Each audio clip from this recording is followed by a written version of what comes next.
It's coming up next, right here on HBO in high definition. And Max, we spent some time talking about Paul Malignaggi earlier in the show. Edner Cherry, we haven't talked a whole lot about. What does he stand to gain in this fight or lose? Well, he doesn't have anything to lose, which makes him a dangerous fighter. You know, Cherry's moving up from 135 pounds to 140, where Malignaggi already is. But Malignaggi's a light-hitting, smallish 140-pounder. Edner Cherry is a big, physical 135-pounder. There's really no size advantage for Malignaggi. And Edner Cherry knows, or at least believes, Malignaggi can't hurt him. Edner Cherry's also a hard-headed guy. Malignaggi's had hand problems. Cherry is a dedicated, hard-working guy who can keep up a fast and busy pace. This is not a gimme for Paulie Malignaggi. Yeah, Malignaggi, a fast talker, a great character, a personality guy. But you mentioned the hand problems in Lennox. He has had 3 surgeries on his right hand, and not to mention in his last fight, he broke his orbital bone taking on Miguel Cotto. He says the injuries are behind him. He's not worried, but psychologically, can they have an effect? Psychologically, if you've hurt your hand many times, you know, you always go into the fight and you could think, well, I could hurt my hand again. And if you do hurt your hand, how does that affect your performance in the ring? Well, you can't really worry about that. You can only worry about it when it happens. And the main thing to go in there for Malignaggi is not worry about his hand, just worry about his opponent and make sure go do the work that he needs to do. And he says that he's had no hand problems over the last 2 fights, and so it shouldn't be an issue tonight against Edner Cherry. All right, tail the tape now for our main event between Paul Malignaggi and Edner Cherry. It's a 140-pound bout, and there you see Malignaggi is 2 years older. Both guys are 5'8". The arm length, which is measured from the armpit to the end of the fist, Malignaggi with the 1-inch advantage. Edner Cherry is his first fight at 140 pounds and weighing in at 137.25 pounds. Rules of the bout with our unofficial ringside scorer, Harold Letterman. The Paulie Malignaggi Edner Cherry fight is scheduled for 10 rounds using the rules of the New York State Athletic Commission. The 3 knockdown rule is in effect. The doctor or the referee can stop the fight. In case the cut is caused by an accidental headbutt, we go to the scorecards if the 4 rounds have been completed, and you cannot be saved by the bell in any round, including the 10th and final round. Fran! Edner Cherry, originally born in the Bahamas in Nassau when he was 11 years old. He moved to Florida, Wauchula, Florida, which is in central Florida. Here's a guy who at 21-4-2, he might not have the record of what an all-star fighter has, but he is an exciting fighter to watch in the ring. He's developed quite the fan base. And, you know, is determined, and that's the main thing. He wants to be a champion, and he believes in himself, and he's got a great faith. So he just wants a chance to prove himself, and this is, you know, his first time boxing on HBO, and he wants to display his talent. And you know, Lennox, you hear the crowd booing because Malignaggi's a popular local fighter, but the only way anyone boos Edner Cherry is if they've never seen him fight and never talked to him. Because if you ever seen this guy fight, or you had a conversation with heard him talk, there's no way you could boo him. A closer look at Edner Cherry now with Max. Very likable guy, and you're gonna like watching him fight too. His citizenship, he was not a United States citizen. It restricted his amateur career because he couldn't compete in international tournaments. So he had to turn pro earlier than he wanted to. He'd like to have a more seasoned amateur background. He works for Royal Furniture, which he considers a step up from picking oranges down in Florida, and he's not a full-time fighter. He'd like to be. You know, right now he drives an hour and a half after moving furniture all day to the gym, works out hard, and then an hour and a half back home. They call him Little Holyfield because of that type of dedication. By the way, the only day he takes off during the week is Wednesday for Bible study and Sunday because it's the Lord's Day, and you know what?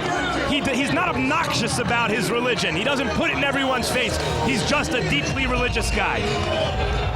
Here's a man that the crowd can come to see tonight here at the Hammerstein Ballroom. Paul Malignaggi. He's got a little blue dye working tonight, Lennox, on the quad. The interesting thing about Malignaggi is he says it took the Cotto fight for everyone to say, you know what, because I went toe-to-toe with him, that I'm tough. But he says the fights that he had where he hurt his hand, even though they weren't the most exciting fights, those are the tough fights for him. Those are the fights where he says he's displayed his toughness because he continued. I know, the public is funny in that way, you know. They said my fight against Klitschko was a great fight. And I'm saying, well, why was it a great fight? Was it because I got hit? And yes, people just like to see action, like to see you get hit. And with Malignaggi, they seen his toughness, and they kind of felt sorry for him in a way, and he showed that he had a great heart, and they loved that. Paul Malignaggi sees himself as not only a fighter, but an entertainer. A closer look now with Matt. By the way, when I say Lord's Day, that's according to Edner Cherry. That's not religious commentary by me. Family Feud, Pauli Malignaggi and his brother finally sort of tag-teamed his stepfather, who they never really cared for, and were subsequently thrown out of their house. Some family strife. He went from a street thug to Gleason's gym when he was kicked out of high school, living with his grandparents. His uncle took him to Gleason's gym.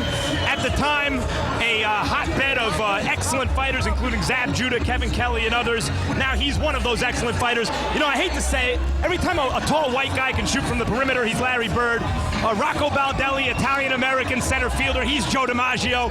He's an ethnic white guy, fights in the Northeast, doesn't hit with a lot of power, and so inevitably, I can't help it. He reminds me of the great Billy Conn, light heavyweight champion, who gave a very good showing against the great Joe Louis at heavyweight, much like Malignaggi gave a very good showing against Miguel Cotto at junior welterweight. All right, we're ready for the official introductions. Let's send it into ring announcer Dave Diamante.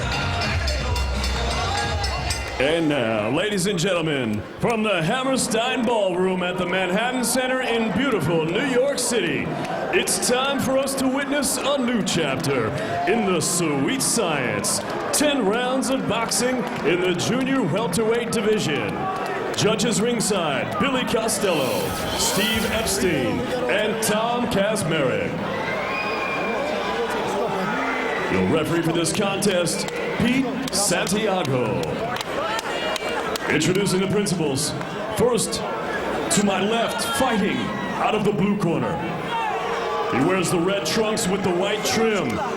He weighed in at a ready 137 1/4 pounds. He has a professional record, 21 wins, 4 defeats, 2 draws, and 10 big wins coming by way of knockout. He hails from Wauchula, Florida. Ladies and gentlemen, please welcome Edner Cherry Bob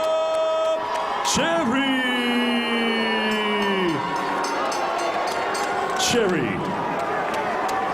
And his opponent across the ring, fighting out of the red corner. He wears the blue and silver shorts. He tipped the scales at 139 1/2 pounds. His professional record consists of 21 wins, only 1 defeat, and 5 big wins coming by way of knockout. From the beautiful borough of Brooklyn, New York, Paulie, the Magic Man,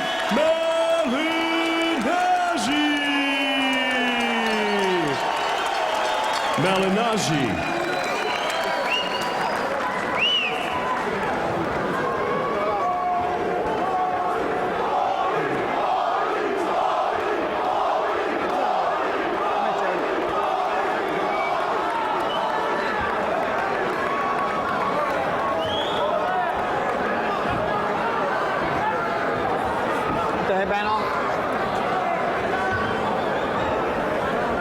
All right, Paulie, Edner, I speak to you guys in the locker rooms. I expect you guys to listen to my commands at all times.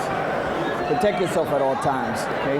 This is good, and this is good, okay? Let's shake hands and good luck to both of you. I invoked the name of the great Billy Conn moments ago, light heavyweight champ from over half a century ago. Malignaggi fights with the kind of pluck that Billy Conn fought with. Like Conn, didn't knock a lot of guys out, not a lot of punching power. Like Conn, charismatic and able to win over a crowd. He's going to need it against an aggressive fighter, Edner Cherry.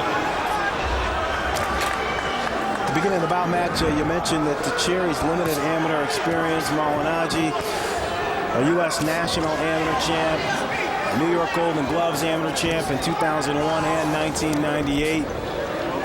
Only 5 knockouts on his record. 3 of them coming in his first 3 fights. So just 2 in his last 19, but he attributes that to hand problems, and also he says he's a boxer.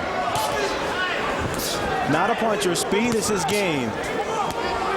And he's definitely showing it tonight. I mean, you know, even when he first came out with these couple jabs, they're quick. Speed is important. He also, now that you're looking at them together, I said that he doesn't really enjoy a size advantage, but he doesn't look as small as he usually does in there, does he, against the naturally, I guess, smaller guy, Edner Cherry. Both Cherry and Malignaggi look ripped up. Yeah, definitely been doing some work. Some physical work, whether it's in the gym, lifting weights, but they've been working. Cherry told us that he expects Malignaggi to try to pot shot him and move on. So his goal is going to be to apply pressure and try to cut off the ring.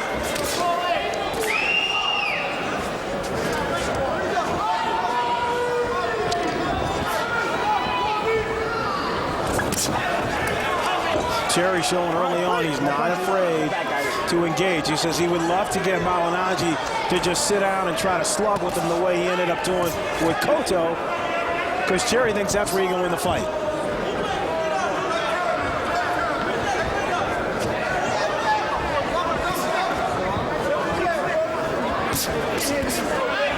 Nobody's really landed any telling shots yet. Malignaggi throws some good jabs, but they haven't landed flush yet.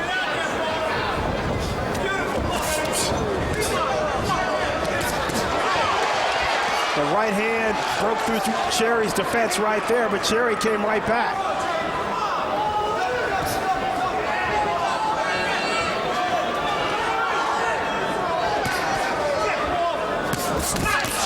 Oh, Malignaggi catches Cherry, and Cherry says, got a bit of a chin. You see Malignaggi not running. He's stepping into Cherry when he's throwing his punches, and he's following up his advantage when he hits Cherry. And that's the way you want to see a boxer box. Not just hit and run, but stay in the pocket and fight at times.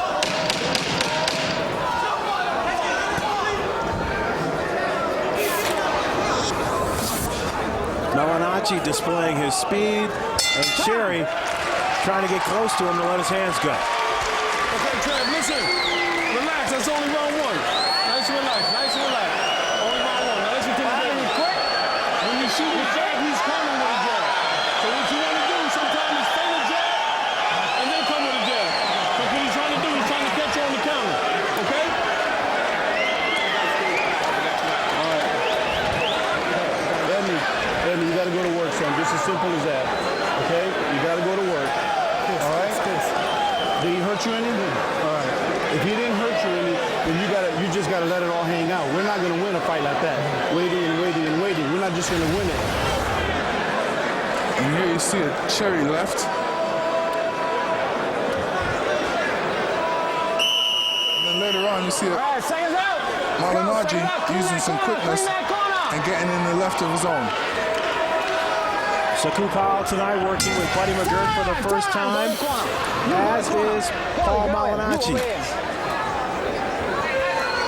Now Pete Santiago, the referee, on Malignaggi's corner to clean up some extra water. But just to get back to that point, Malignaggi said that he felt he had the wrong game plan against Cotto. He says that his corner let him down. They never told him that he was in the fight. That's why he stood there and tried to trade with Cotto, and he felt he got some bad advice, and had he been able to box him, he may, and he stressed may, have won the fight.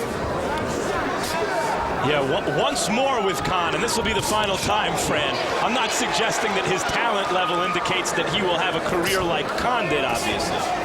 That's, you know, one of the greatest of all time. But guys like that who don't score a lot of knockouts necessarily, but do hit hard enough to keep guys honest, can be very effective and can make for exciting fights. And the left hook that you saw Malignaggi land last round might explain why Edner Cherry is not fighting with the kind of abandon that he at times, or that we've seen him fight with in the past. Well, Cherry said he wanted to be the aggressor, but it's Malignaggi dictating the pace.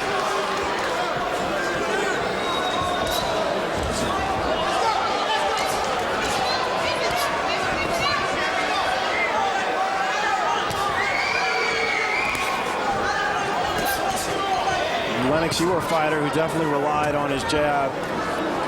How do you like the way Malignaggi is throwing his out there? Malignaggi is throwing a good, quick jab. He needs to throw a stopping jab, like that jab that stops you in your tracks. Right now, it's just that quick jab that kind of slaps you. Cherry unloaded with a 1-2. Here goes a couple power jabs. That was good by Malignaggi. For a guy as quick as he is, Malignaggi, and as aware as he seems to be, got hit pretty cleanly so far in this fight, at least 3-4 times. I always say you can't walk in the ring without getting wet. But he got hit with a combination of 1-2 there, and usually good defensive fighters avoid getting hit with that follow-up punch. That's a wake-up call for him. Break! No punches, no punches. Let him go. You know, most guys, when they get hit like that, you know, they realize, what am I doing wrong? I need to correct that. Cherry loves to feature the right hand, and he typically throws two. He likes the straight right, but he also likes the looping overhand right. Malignaggi with a nice 1-2. Looks like the hand's okay so far, that right hand. He's throwing it like he means it. Fight it out, guys. Fight it out. Break! Step back, guys.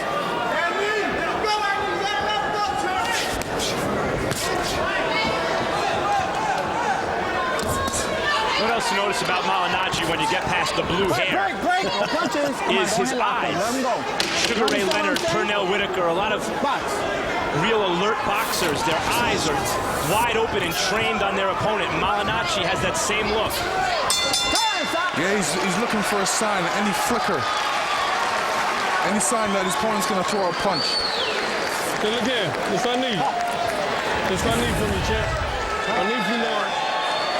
If you give me more of this to the left, like you did, your left Sunday, hip is April working 15th, tune in to the premiere of our special 4-episode countdown series, De La Hoya Mayweather 24/7.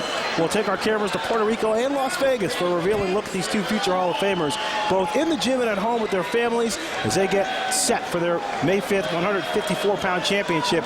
It's live on HBO pay-per-view. Your hands high. Okay, so don't aim for the head so much. Jab, jab, jab. Shoot the right hand to the body. Okay? And then after you throw a combination, when he's getting ready to come, don't move. Feint. He'll stop right there in his track. You're not punching. Work. Get this down. It's time to fight, champ. You understand? Edner, punch.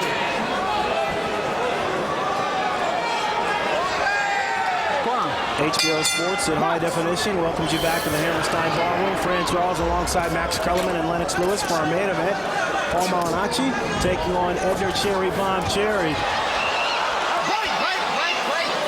Step back. Cherry trying to get in close there. Two fighters got tangled up. Cherry's definitely picked up the pace now. Looks like he means business in this round.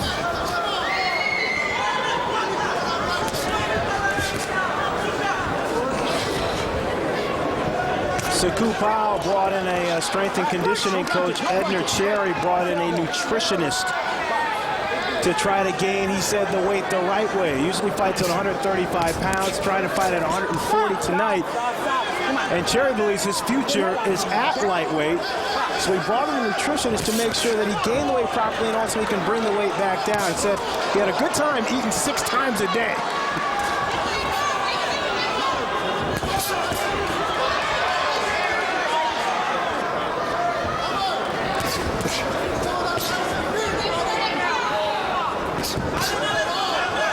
Cherry, who's at a physical disadvantage, at least in terms of his hand speed, is fighting very well.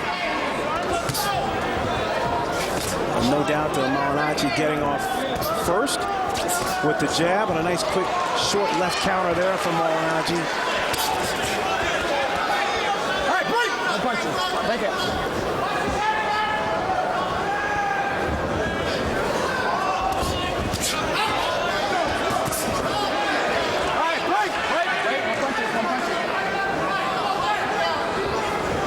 Lennox, Paulie told us that the fracture with his orbital bone, it wasn't really going to be a concern. We asked him, hey, what was it like for you the first time that you got in the ring to spar? And he said, you know, I didn't even think about it because as a fighter, normally I'm thinking about not getting hit in the face anyway. So he said he wasn't concerned about that. Do you buy it? A little bit. I mean, what happens when, you know, you get into a tough fight and your face is swelled up and everything, the boxer doesn't really realize it until you look in the mirror and say, oh, look at this, you know, I was really in a fight. But after a couple days, I mean, that goes down and everything comes back to normal, so it really doesn't affect you in your next fight. Well, Lennox, he had to have something put in, basically to keep his eyeball from falling out of his head. He had a plate and 4 screws. Well, it seems to be working for him. Doesn't seem like there's a problem with it tonight. At the very least, he said he has experienced some frustration just with all the injuries. He's been a pro for nearly 6 years. I only have 22 fights.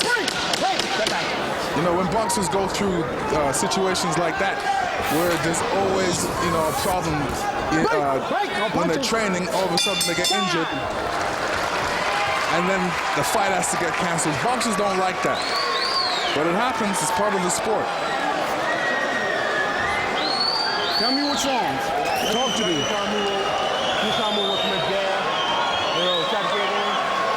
But you're getting in.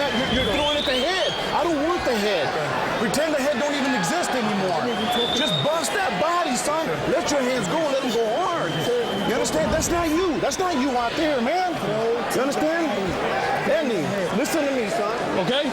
And touch him downstairs. Yeah, baby, you're fine. You're fine.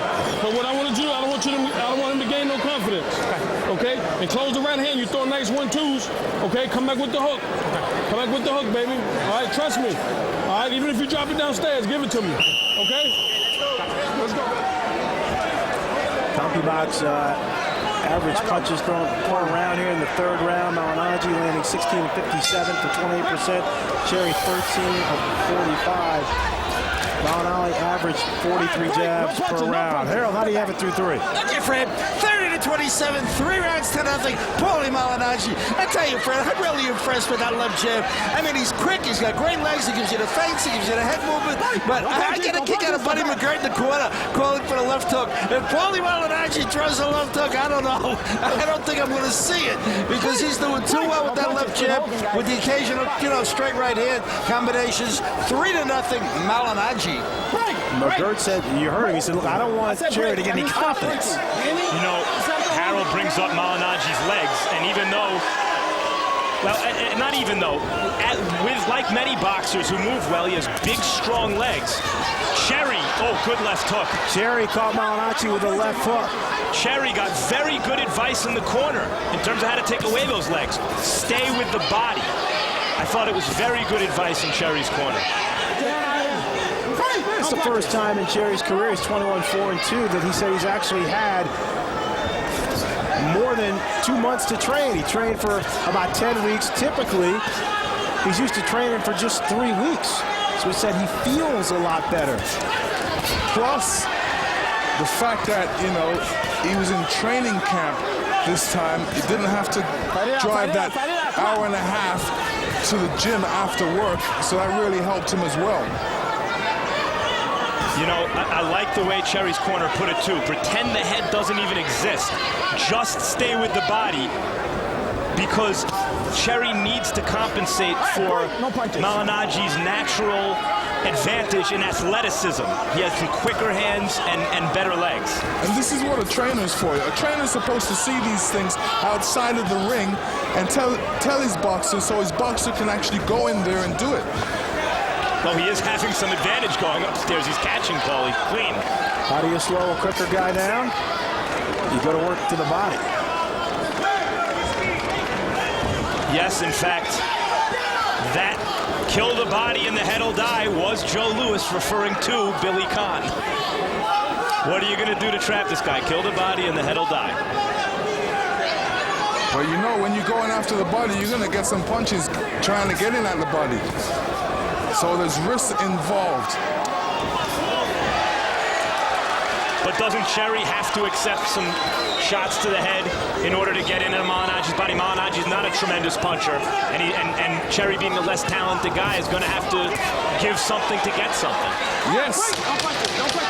It's something that Edner, Cherry Bomb Cherry, has been doing his entire career. I timed the question to Lennox at the end of the round, so all he can say is yes. Yes. You got to take chances in there. It's very important. You got to take risks. Okay, champ, very good, very good. Let's go. That's what we need. That's what we need now, champ. That's what I need from you. I need you to give me more hooks. So they're waiting for you. Stop pulling back. See, he's catching you going straight back. Want this from me, Danny, please? Okay, he's hitting you going straight back. All you gotta do is keep feinting him, get your combinations off. After you get the combination off, step around to the side. Stop going straight back. Okay, don't let him get. You're throwing. I asked you to throw and go to the body, and you stop. And you stop. You gotta go to the body. Make him think it's the body first. Then we go on top. Throw the jab to the chest. Okay, son? All right? Jab to the chest and knee. Please. Too many people talking, guys. Too many people talking.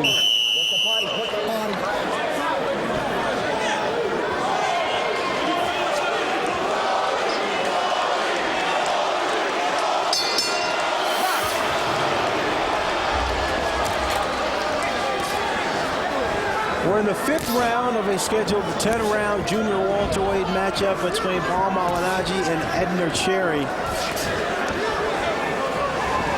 So far, Malignaggi has worked his speed to his advantage while Cherry has tried to find a way to get inside and unload power shots. After Lennox, a battle like the one that Paul Malignaggi had with Miguel Cotto, could have taken a quote-unquote easy fight. Your thoughts just on him stepping up here and taking on Edner Cherry? No, he's got confidence in himself. He felt that fight was a learning process. He learned a lot from that fight, and he just wanted to get back in there. He wanted to get back in there and practice the stuff that he learned. And what he did was go back to the gym. Went back to the basics, and he's still got a lot of confidence in his ability, and he wants to prove to the world that he's a great champion. And though Cherry, there's a lot to like about him as a fighter and as a person, let's not overstate it.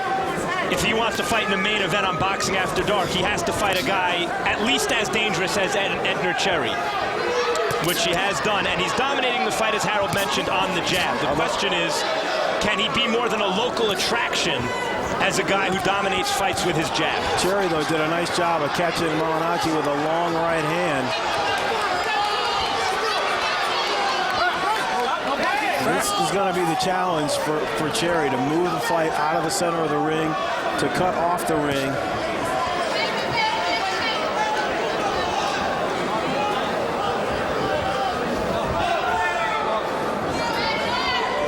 Fans love to see speed, love to see quickness, and Malignaggi's got all that.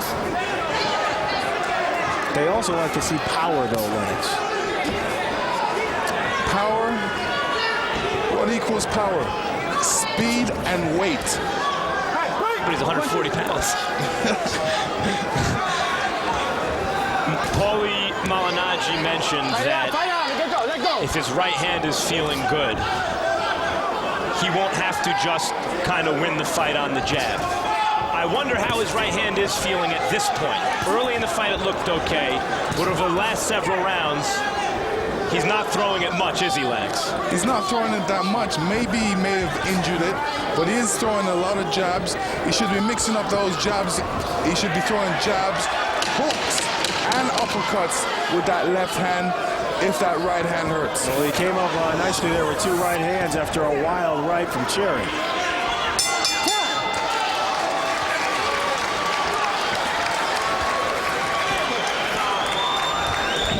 You okay, Papa? Huh? Yeah. I mean, we're not gonna win like this. We came here to win. We didn't come to lose. You understand? We're 5 rounds. We're fine before. We're 5 rounds down, son. I mean, Eddie, if you let your hands go, we win the fight. You understand? This guy is just pot shotting you. What I don't understand, explain to me. What I don't understand is that we train. Close the hand, baby. Come on, man. You can do it, champ. Okay? You're doing good in camp with it. You can do it. Give me that hook in there. Okay? Come on, baby. Just keep doing that. As you feint him, keep him going back. Okay? And it's a little close. And time that jab and give me a nice right hand over left hook. Okay? All right, baby. Very good, champ. Stay focused, Paulie. Stay focused. Guys, you heard Pete Fernandez tell Edner Cherry there that he believes he's lost all 5 rounds here of the fight. And one of the concerns that they told us about as well is that They believe that Edner takes some time off during fights. He takes rounds off, that his focus sometimes isn't as sharp as it should be. And their main point was, we want Edner to stay busy, And we haven't seen that tonight. It's difficult to stay busy when a guy's faster than you because you're always afraid that he's going to hit you. Malignaggi through 5 rounds has a 54-30 edge in jabs that have landed. Now he's throwing the right hand more, but I suppose, Lennox, that the idea in Cherry's corner is, yeah, Paulie's going to hit him, but if they exchange and they catch each other in the exchange, Cherry's the harder puncher and has better chances in those under those circumstances. And you saw another stitch there at Cherry's game. She switched to southpaw momentarily. No punches, no punches. We see Paulie now using the right hand more, Lennox. But if it is bothering him, how does he throw? You know, what does he do to keep Cherry off him? He still, if he hurt that right hand, if he's hurt his right hand, he should still throw it, but not throw it to hit Cherry. Throw it to miss Cherry so he can come back with that left hook or left uppercut. And it's all down to the biomechanics of his actions when he throws that combination. So he's used to throwing the combination, and therefore he'll be more likely to land his left hand in other forms than the jab if he throws the right hand, just mechanically. Yes, throw it, even if he intentionally misses it. Intentionally miss it if it hurts, and come back with that hook.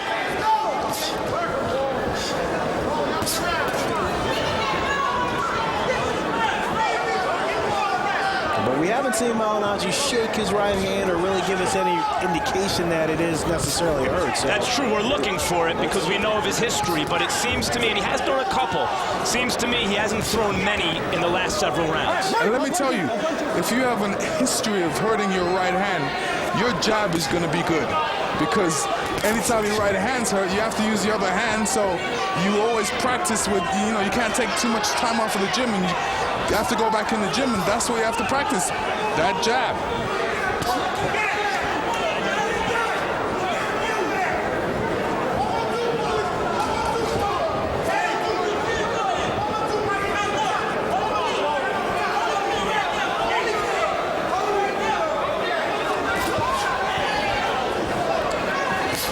You mentioned, Lennox, it's tough to press the action with a guy as fast as Paul Malignaggi.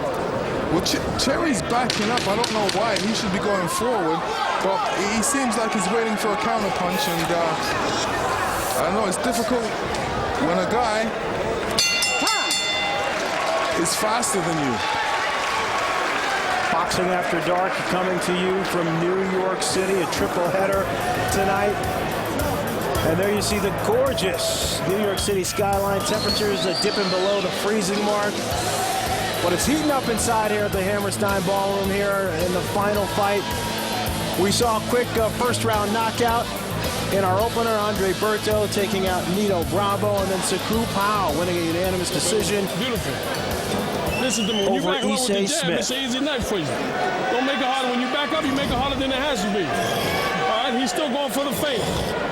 Beautiful hooks. Give me some more. Okay? Very good, baby. Each line, nice, relax. Let's keep this tempo. It's your show, baby. Okay, you worked hard for this. Listen to me. Feints, feints, feints. Keep feinting, baby. You're gonna work all night long.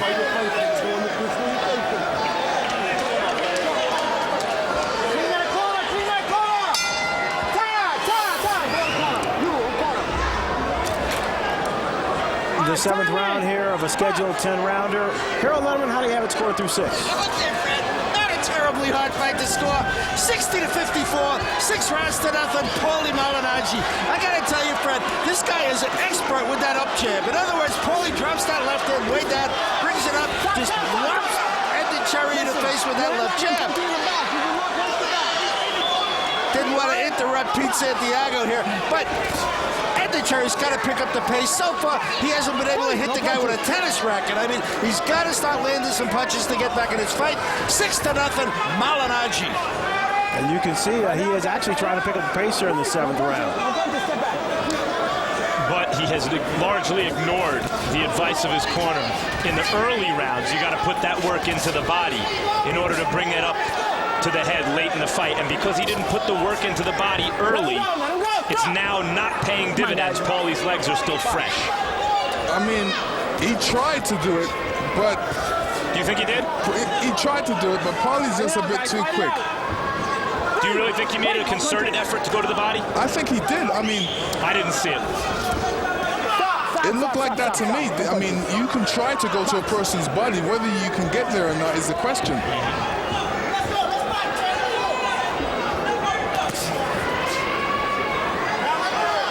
Yeah, that's right. Usually, it's true. The saying is, you know, the head moves, the body doesn't. But Paulie's body moves pretty good, too, on those legs. Malignaggi, born in Brooklyn, spent 6 years growing up in Sicily. Returned back here, and he says, 10 years ago, he came to a fight at the Garden between Prince Nassim Hamed and Kevin Kelly. And he knew right then after he saw that, he was hooked. He loves Hamed's flashy style. He adopted a little of that. And he is very conscious of trying to be a crowd-pleasing fighter. If he adopts some of Kevin Kelly's substance. Malignaggi's got great leg movement. I mean, the way how he keeps his legs firm on the ground, good movement. He does have substance. It's not fair to kind of categorize him as a guy who's sizzle and not steak, as I mentioned at the top of the show. But he needs to consistently apply that out-of-the-ring charisma in the ring. And if he can't do it as comprehensively as he might otherwise because his right hand is hurt frequently, well, that's going to be a problem in his career. Tries to load up there with the right hand. He misses Cherry. Cherry trying to engage at the end. And I'll tell you what Malignaggi has. He's got great foot movement, and that's what you need to be a great boxer. One thing I want you to do for me. Straighten that right hand out. Okay? Everything else is fine, baby. Hands like deep, you're trying to get around. No. Listen. When you back him up with the straight jab, shoot the right hand. He got his hand up, shoot the right hand. It drops something downstairs. Okay? Everything is fine, baby. How you feeling, champ? Talk to me. Okay, listen to me. You put on a nice show, but now I want you to go with the feints and back him up. Yes, sir. Listen. Just keep doing what you're doing. That's all you got to do. Okay? A little more combination now. Okay, when he gets his... You won't hit him with that. Right. And it's the left. I told you it was the left hook. Load up on that left hook, son. We got nothing to lose. Load up. Let's knock him out. Load up. Okay, hands out. Corner. Malignaggi winning the fight in jabs here, averaging 36 per round, landing 10. Cherry averaging 27 and the landing 5. And Fran, maybe you're right. Maybe we're just looking for it because Malignaggi, when he was told to throw the right hand, did not mention anything about it bothering him. And in Edner Cherry's corner, we heard the cornerman say, we have nothing to lose. And we mentioned that Cherry would be fighting that way. He has not fought like a guy with nothing to lose. Hasn't fought terribly, but not like a guy with nothing to lose. And he's still in good shape. I mean, he's not breathing hard. There's still a lot of energy left in him. Hometown crowd trying to give Paul Malignaggi a lift here at the Hammerstein Ballroom, chanting Paulie, Paulie. In the 8th round here.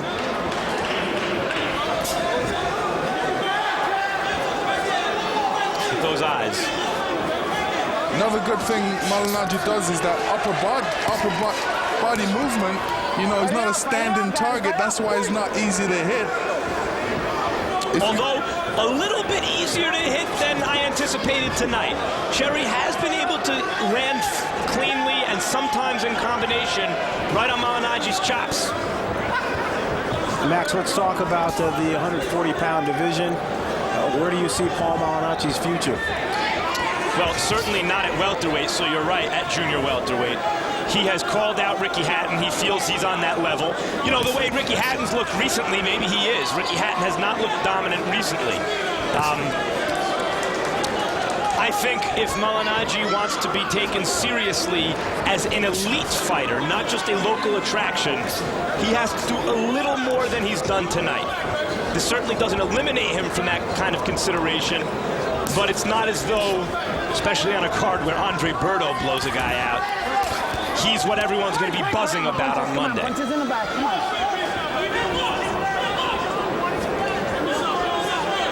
Keep in mind, and we mentioned it at the beginning of the fight, Cherry is normally a 135-pound fighter and plans to stay there. So he basically had the opportunity to come up to 140 before this bout, and he took it. Malignaggi had a couple situations there. He could have thrown the right hand, but decided against it. So this is a situation where now he's got the fight won. He should really be working and setting traps for Cherry. Trying to catch traps. You know, right now he's got him backing up. Set him up for these power shots and sweet shots, those shots that he wants to catch Cherry with, whether it's the hook or the right hand. So in other words, let Cherry come at him, extend himself, and then counter with something hard. Yes. Malignaggi too fast for Cherry for yet another round. Edner, I've done my job, son. Give me that. Let me have it. I've done my March job. 10th, Vladimir Klitschko defends his heavyweight title against Ray Austin live from Germany at 4:45 Eastern, and again at 10 Eastern and Pacific. Immediately following both airings, stay tuned for Countdown to Barrera Marquez, a documentary-style look into both fighters' camps as they prepare for their March 17th 130-pound battle live on HBO pay-per-view. For whatever reason, I don't know what the reason was. You understand? There's nothing I can do. Come on. All I can do, son, all I can do is be here for you. That's it. All right? You're the only one that can go in there. And I told you from the beginning that it was a left hook. Deep breath. I told you. Great job. Keep the face. Stay focused. Okay, he's going to get desperate now. You stay focused. CompuBox punch stat numbers in round 8. Malignaggi landing 10 of 43. Cherry throwing just 30 and landing 9. 30 punches around is not going to get it done for Edner Cherry. Fran, you asked about the junior welterweight division. The one and only true legitimate junior welterweight champion of the world is Ricky Hatton. Paulie Malignaggi, I don't think he's that interested in picking up one of those meaningless belts. He wants to fight the champ. And the fact is, as you know, Malignaggi kind of markets himself as this charismatic, flashy boxer, isn't always overly exciting in the ring.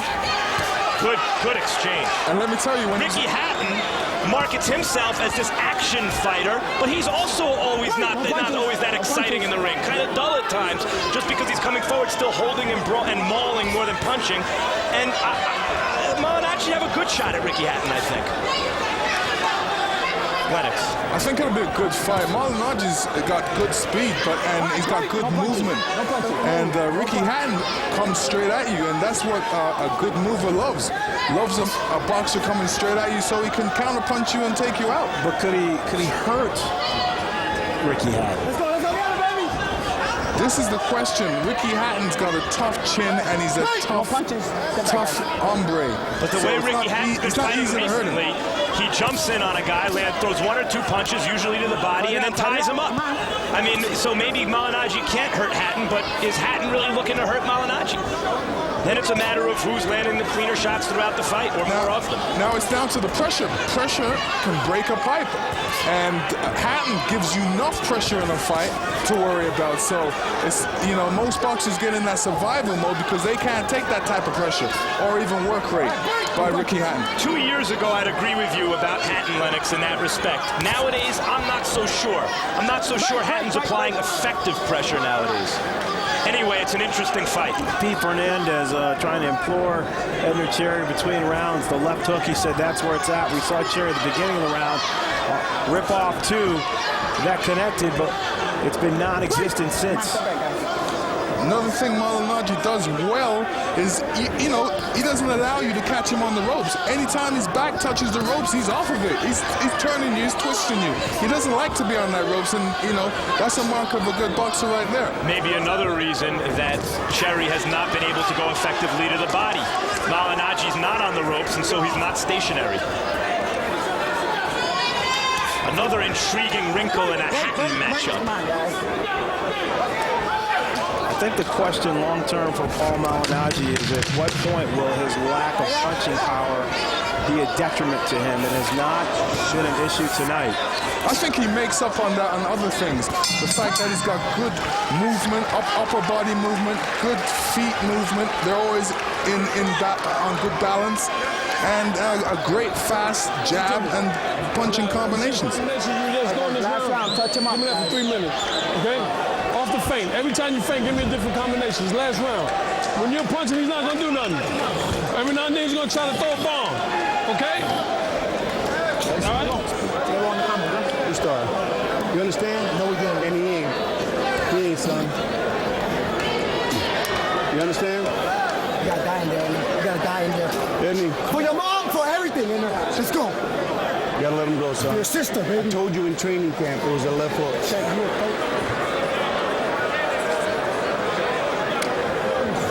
Okay? Very good. Last round. Ladies and gentlemen, 10 and final round.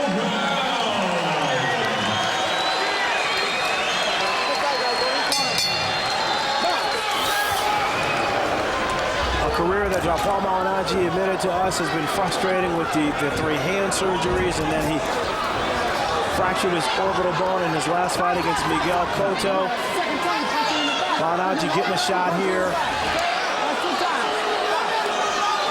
Referee warning Cherry for punching in the back, and yes, he was punching in the back, you know. It's not really good. You're supposed to be punching on the front side of the body. Well, Paulie does angle his body, so Cherry's taking what he's given, I guess. Well, I know if he does that again, the referee's definitely going to take a point away from him for that. You know, Malignaggi, you mentioned the heart that he's shown, Fran, against Cotto. He also showed a really good chin, because Cotto is a devastating puncher.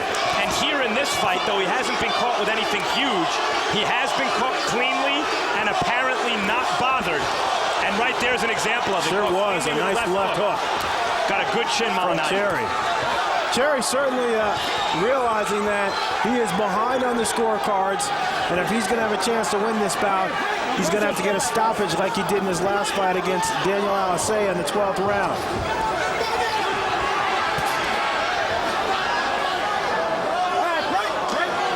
Buddy McGirt warned him that Cherry's going to be looking to land one of those cherry bombs in this round, and that's what Malignaggi should be waiting for.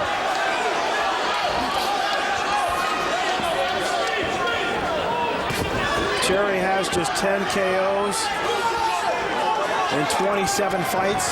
Again with the hook landed on the chin, Fran. Lance, why didn't we see more of this earlier from Edner Cherry? Well, Edner realized this is the last round, and he has to go for broke. And, you know, when you have to go for broke like that, you know, you're putting a lot of pressure on yourself. But, you know, you only have 3 minutes in there, so you have to make the best of it.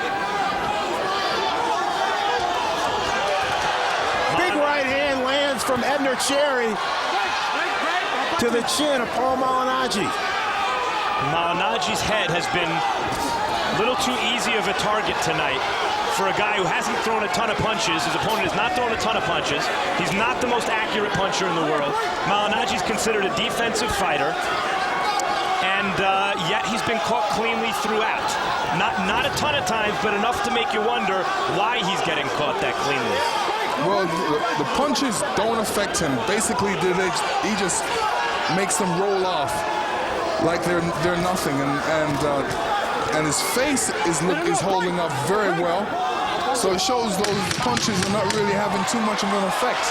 The cherry bomb waiting for the 10th round to detonate, but the speed of Paul Malignaggi earlier in this fight most likely will prove to be the difference.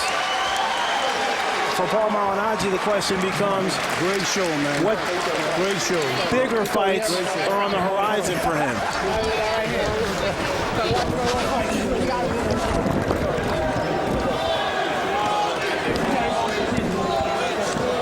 Paul Malignaggi looking to go to 22-1.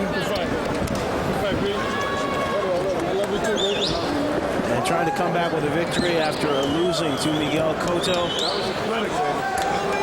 You're not worried about the power, you like the speed and the footwork. Speed and weight equals power. And there you see how Harold Letterman has the fight run. It's almost a shutout for Malignaggi. He gave Cherry the 10th and final round.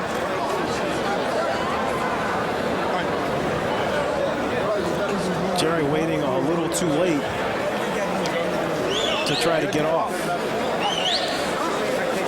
And let's take a look at the judges for this bout.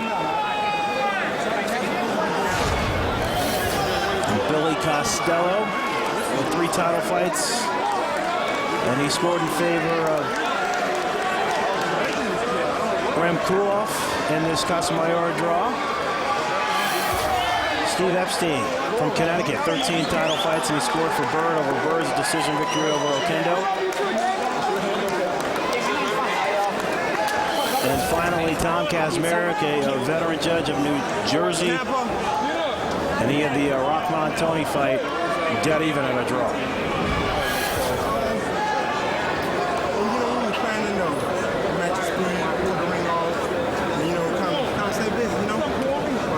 Difficult for Edner Cherry to try to neutralize Paul Malignaggi's speed. Definitely a hometown crowd for the Brooklyn native. He even threw a couple of hooks. With the blue hair. We didn't talk much about the blue hair. What do you think about the blue hair, Alex? Yeah, but if somebody came in the ring with me with blue hair, it wouldn't really distract me. It'd be in trouble, huh? It just gives me a better target. Go after the Smurf head. Well, that's not a Smurf in there. That's Mr. Magic Man. It was a half mohawk, man. Yo, Brooklyn, we love you, baby. Malignaggi seems very relaxed. Let's get it into Dave Diamante with the official decision.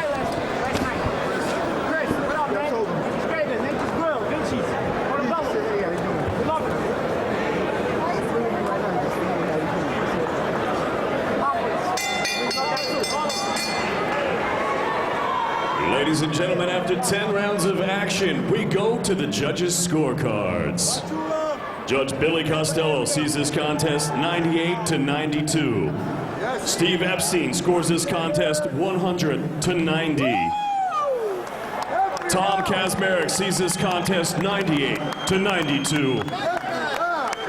All for the winner by unanimous decision, Pauli, the Magic Man. Malignaggi.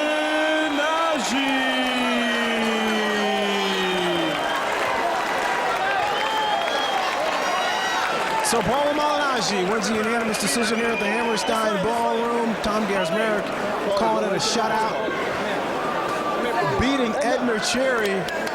And this time the judges agreeing with our Harold Letterman. Let's take a look at the final punch stat numbers and the total punches first. Malignaggi was busier throughout the fight, throwing 50 or so more punches and landing 16 more than Edner Cherry. Cherry tried to pick it up late in the fight, and Cherry actually threw the power punches where Cherry was trying to take advantage, but it was really the jab that was the difference, and the quickness and the speed of Paul Malignaggi. He showed some great quickness, some great speed, some good ring generalship. He didn't allow himself to get caught on the ropes. Great upper body movement, which was very apparent in the fight. And I didn't think he got hit that much, but his face showed that he didn't get hit that much. So he did a good job in my eyes. All right, Max Kellerman standing by with the winner, Paul Malignaggi. Congratulations, Paulie. Virtual shutout. Give yourself a grade. I think it could have, we talked about this morning, I had to make it a little exciting sometimes, but sometimes I guess the situation doesn't warrant it, so to speak. If I made it exciting with this guy, I would have gave him a chance to hurt me and possibly knock me out, Coming off the last fight, which was a very physical fight, I felt like I needed to show him a little bit more boxing and, just make sure I had everything together and, make sure mentally I came back the right way. So I made it boring sometimes, but I felt like that was the way to go tonight. You seemed to throw fewer right hands as the fight went on. How did your right hand feel? It was a little sore, but nothing crazy. I mean, I've heard it much worse. It's not hurt. I don't want to say it's hurt because I know what it's like if it to be hurt. It's not hurt. Just sometimes it felt a little sore. So I felt I played safe. I felt like I was holding him off with the jab the right way because he was being a little he was overexerting himself at times. So I felt like the jab, I could just walk him into it and pace myself. Edner Cherry is a good puncher. You can see he's a cut-up guy, and he hit you cleanly a couple of times. A little more than we're used to seeing you get hit cleanly. Did you feel his power? In the last round, he caught me with a good right hand. I don't know if you guys probably remember it well. But none of those hooks hurt you? Nah, because a lot of them I think I caught on the gloves or they were grazing because I turned a lot with those hooks. But the right hand, I think, he caught me behind the ear, so I felt that a little more. Nothing that ever hurt me crazily, but I felt his right hand in that last round. Ringside, we were discussing you and Ricky Hatton. Care to comment? I think I need to show a little more to be Ricky Hatton. I definitely got to maybe pick up the pace a little bit. You know, I think this was a fight where it was more for my confidence than anything else coming off that physical performance with Cotto. So maybe I could show a little more in the next fight to maybe warrant a fight with Ricky Hatton. He's a good fighter. Definitely want to fight him. I talked to you guys this morning. I said I want to test myself against the best of my era. But a performance like tonight, I don't think will convince many people of a fight with Ricky Hatton and me. It was a smart performance, but I think I need to push myself just a little more to get in there with Ricky Hatton. Congratulations and thanks, Paulie. No problem, guys. Thanks for having me. Fran?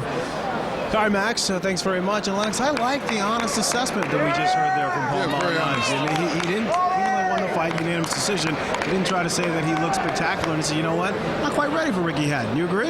I agree. I mean, there's still a lot of work to be done, and he knows what he needs to do in there. And it's great that he recognizes it. And the main thing that he has to do is just go and do it, work in the ring and wait for that important fight against Ricky Hatton if it so comes. What does Paul Malignaggi have to do to get himself at that elite level of fighter at 140 pounds? I mean, he's on the right track right now.